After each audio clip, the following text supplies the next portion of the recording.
జగన్ పై TDP MP Rammohan Naidu తీవ్ర స్థాయిలో విరుచుకుపడ్డారు. జగన్ ఒక ఆర్థిక ఉగ్రవాదని విమర్శించారు. శ్రీకాకుళం టీడీపీ కార్యాలయంలో జగన్ నవరత్నాలు నవమోసాలు పేరిట బుక్లెట్ ను ఆవిష్కరించారు. మాయ మాటలు చెప్పి అధికారంలోకి వచ్చిన జగన్ 99% హామీలు నెరవేర్చామని ప్రజల్ని మభ్యపెడుతున్నారని ఎద్దేవా చేశారు.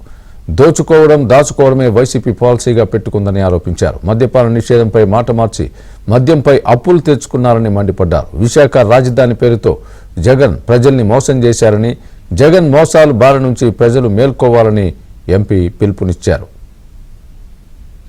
హామీలు ఇచ్చారు కదా, దీని మీద ప్రస్తావించండి అనంటే ఎంత అబద్ధపు మాటలు ఈ రోజు కూడా మాట్లాడుతున్నారనంటే 99.5% హామీలన్నీ కూడా అమలు చేశామని. మరి ఈ పుస్తకం అందుకనే మీ తాలూకా అబద్ధాలని బట్టబయలు చేయాలనే ఈరోజు ప్రాపర్గా ప్రతి ఒక్కటి కూడా ముద్రించి పుస్తకాలను కూడా మేము వేయడం జరిగింది.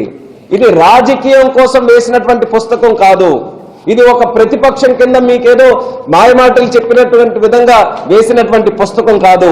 మీకు అత్యంత ప్రీతిపాత్రమైనటువంటి ఛానల్ ఏదైతే సాక్షి ఉందో, మ్యూజిక్లు పెట్టి, బ్యాక్గ్రౌండ్ మ్యూజిక్లు పెట్టి, ఇదిగో జగన్మోహన్ రెడ్డి గారు ఈ హామీలు ఈ జిల్లా కోసం, ఈ రాష్ట్రం కోసం, ఈ ప్రజల కోసం ఇచ్చారని ఏవైతే సాక్షి ఛానల్లో మీకు నచ్చినటువంటి ఛానల్లో వేశారో, ఆ మనస్సాక్షి ఛానల్లో ఉన్నటువంటివే ఈరోజు ముద్రించి మరి ప్రతి ఒక్కటి కూడా వేశాం.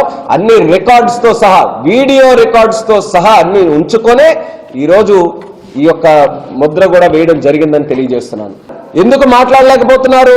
హామీలు అడుగుతారని ప్రెస్ వాళ్ళు కానీ, పబ్లిక్ కానీ ఎక్కడైనా సరే ఇలా పబ్లిక్ గా ఒక ప్రెస్ మీట్ పెడితే ప్రతి ఒక్క విషయంలోనూ వాళ్ళకి ప్రశ్నలు అడుగుతారని చెప్పి భయపడి ప్రెస్ కూడా పెట్టలేనటువంటి